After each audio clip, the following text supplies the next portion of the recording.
महिना दीड महिना झालं. कसं घर कसं चालवलं? आता काय करायचं मग आता लोकांचं असं खाताव खाल्यानंतर उरल्यावर बाकी नंतर देऊ म्हणायचं. किती म्हणजे किती महिलांना त्रास आहे म्हणजे लय जण आहे ते त्याकडे ते ह्याकडे पर्यंत आहेत. पण त्यामध्ये कोण विधवा आहे, कोण नवरा सोडलेला आहे, कोण गरीब आहे.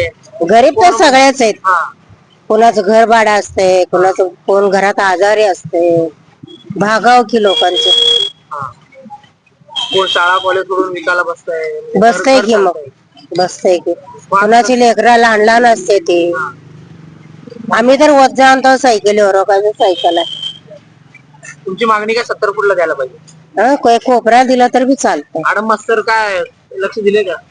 दिले त्यांनी पण त्यांचं पण ऐकले नाही साहेब लोक. 70 फूटला बसणार.